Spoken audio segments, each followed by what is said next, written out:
हजारो अधिकारी खेळत आहे, या विषयावर तुम्ही पत्रकार परिषद घेतली आहे, काय सांगाल?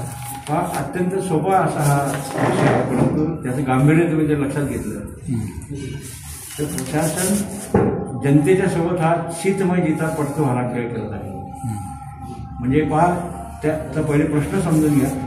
म्हणजे ज्यांनी प्रश्न निर्माण केले त्या खेळामध्ये तोच व्यक्ती सतत जिंकेल, कधीच तो हजारो वर्ष हरू शकणार नाही, असा त्या शीतमय जिता पटतूचा अर्थ आहे.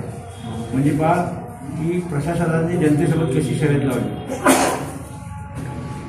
आपण हा एक नाणं जर घेतलं, प्रशासन शर्यत लावलं, चीत जर पडलं तर मी जिंकेल आणि पट पडलं तर तुम्ही हाराल. मग कुठलं ना कोणी जरी नाणं जर आकाशात फेकलं, ते जेव्हा खाली पडेल एक तर पट पडेल किंवा चीत पडेल. शर्यत काय आहे? चीत पडलं तर प्रशासन जिंकेल आणि पट पडलं तर जनता आहे.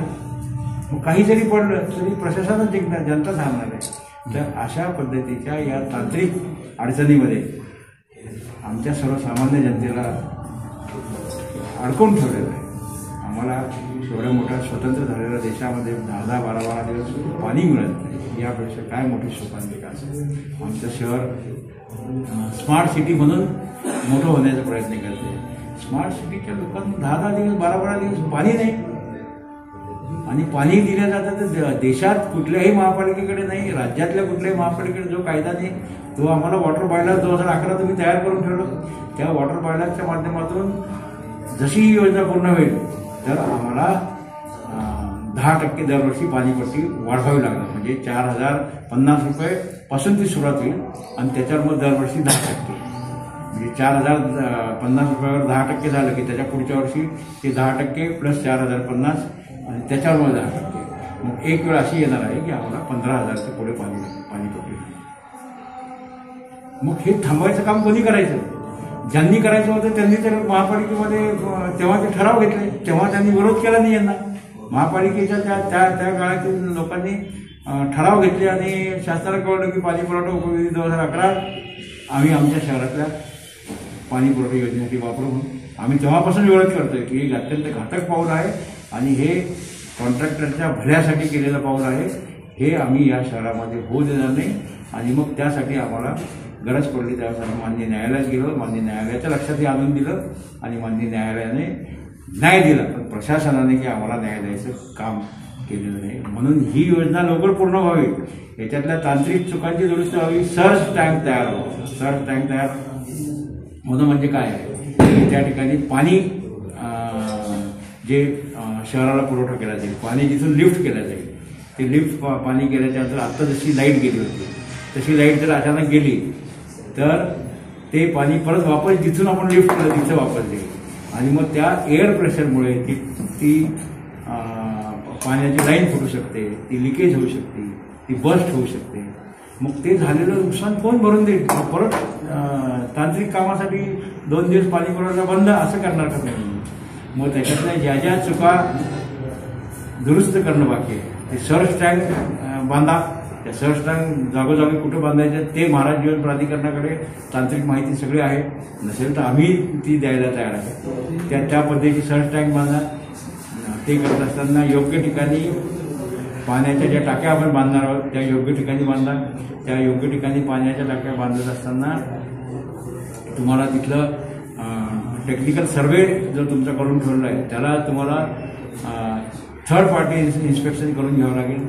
त्या ठिकाणी जे माती परीक्षण जे झालेलं आहे ते माती परीक्षण योग्य की अयोग्य हे तुम्हाला थर्ड पार्टी इन्स्पेक्शन करून घ्यावं लागेल. जसं आपण सातत्याने गव्हर्नमेंट इंजिनिअरिंग कॉलेजकडनं हे थर्ड पार्टी इन्स्पेक्शन करून घेत असतात, ते करून घ्या. अगदी शाश्वत पद्धतीने प्रामाणिकपणे या शहरातील नागरिकांना प्रशासनाच्या वतीने पाणी द्यायचं आहे असा कमीत कमी समज तरी तुम्ही आमच्या महापालिका हद्दीमध्ये राहणाऱ्या लोकांच्या मनामध्ये निर्माण करा. पाणी आम्हाला कधी येईल याची काही गॅरंटी नाही, पाणी आम्हाला कधी दिलं जाईल त्याची काही गॅरंटी नाही. 2 दिवस 4 दिवस 8 दिवस 12 दिवस 14 दिवस आम्हाला पाणी दिलं जातं. मग या शहरामध्ये आमचं अस्तित्व काय आहे की नाही? आम्ही स्मार्ट सिटीच्या माध्यमातून पुढे जाण्याचा प्रयत्न करतो. मग अशा पद्धतीने पाणी न देऊ शकणारी स्मार्ट सिटी करायची का आपल्याला? स्मार्ट सिटी म्हणजे काय? स्मार्ट सिटीची अशी व्याख्या ठरलेली नाही आहे की 4 चाकं लावलं म्हणजे 4 व्हीलर, 2 चाकं म्हणजे 2 व्हीलर. स्मार्ट सिटीची अशी आंतरराष्ट्रीय स्तरावरची कुठली काही एक व्याख्या नाही. स्मार्ट म्हणजे काय? स्मार्ट त्या शहराला स्मार्ट करणं म्हणजे त्या भागामध्ये राहणाऱ्या नागरिकांना सर्व सुखसुविधा आनंदाने उपभोगणारं कर्तृत्व, आनंदाने उपभोगू शकणारं त्या ठिकाणची सगळी सेवा सवलत ज्या ठिकाणी पुरवण्यात येईल त्या शहराला स्मार्ट शहर, स्मार्ट सिटी म्हणून समजलं जातं. पण इथं नागरिकसुद्धा आनंदी नाही. नागरिक संकटामध्ये आहेत. नागरिकांना चांगले रस्ते नाही, पाणी नाही, या ठिकाणी ज्या सुविधा आम्हाला आवश्यक आहेत त्या सगळ्या दिल्या जात नाही. मग या भागातल्या नागरिकांनी जायचं कोणाकडे? म्हणून आम्ही आज पत्रकार बांधवांच्या माध्यमातून ही नागरिकांची व्यथा प्रशासनासमोर जातो, शासनासमोर जातो आणि या शहरात काय चालू आहे हे त्यांना कळावं म्हणून तुमच्या माध्यमातून या आमच्या जन आंदोलन विकास समितीच्या माध्यमातून आम्ही हा विषय शासनाकडे पोहोचला जाईल अशा पद्धतीची या ठिकाणी पत्रकार परिषद आहे.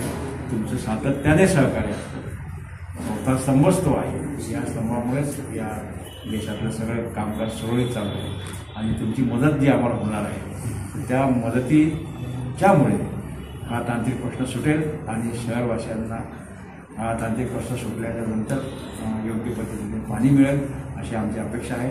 राज्य शासनाने आमच्या या मागणीची दखल घेऊन सर्वात पहिले काय काम केलं पाहिजे? पाणी पुरवठा उपविधी 2011 हा तयार केलेला कायदा उद्या मुख्यमंत्री या ठिकाणी येत आहेत. त्या माध्यमातून माननीय मुख्यमंत्री महोदयांनी पाणी पुरवठा उपविधी 2011 हा फक्त या शहरासाठी आहे तो रद्द केल्याची घोषणा या ठिकाणी करावी. लवकरात लवकर या ज्या आम्ही लक्षात आणून दिलेल्या तांत्रिक चुका आहेत या ज्या आम्ही राज्य शासनालाही दिल्या आहेत, प्रशासनालाही दिल्या आहेत, तर त्याच्यावर तुम्ही थर्ड पार्टी इन्स्पेक्शन करून या सगळ्या तांत्रिक चुका दुरुस्त करून लवकरात लवकर ही योजना कशी पूर्ण होईल अशा पद्धतीची काम करण्याची व्यवस्था प्रशासनाने करावी ही आमची प्रमुख मागणी आहे. उद्या सीएमला काही अधिकाऱ्यांवर जे दोषी असल्याबाबत ठपका ठेवण्यात आला होता तरी ते अधिकारी आता या योजनेत काम करत आहेत, याबाबत आपलं काय मत आहे? मग आम्ही ते दिलेलं आहेच ना. या अधिकाऱ्यांनी काय चुका केल्या हे तर मी स्वतः महापालिकेच्या लक्षात आणून दिलं.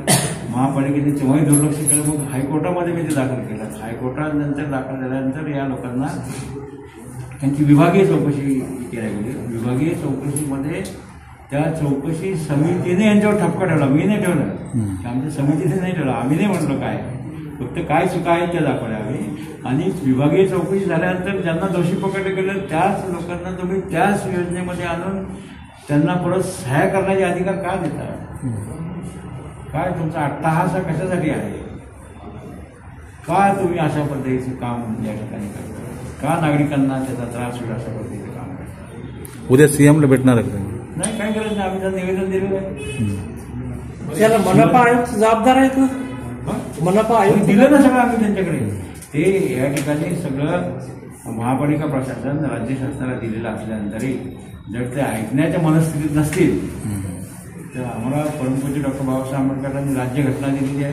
त्या राज्यघटनेच्या अनुषंगाने आम्हाला न्यायालय आहे. माननीय न्यायालयाकडे आम्ही परत आलो. त्यापेक्षा वेगवेगळे शिवसेना उद्या लवाडांना पाणी द्या असं आंदोलन करताय, या आंदोलनाकडे कसं बघता? नाही, तो राजकीय विषय आमच्या या आंदोलन समितीचा नाही.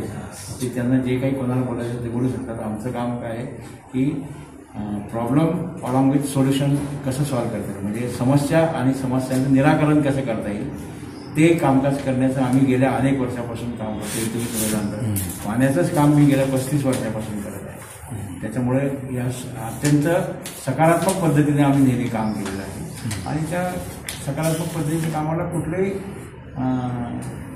काय म्हणतात कोणीही राजकारणासाठी केलं आहे असं कोणाला म्हणायचं संधी मिळू नये म्हणून मी कधीच कुठलीही राजकीय भाष्य करणार.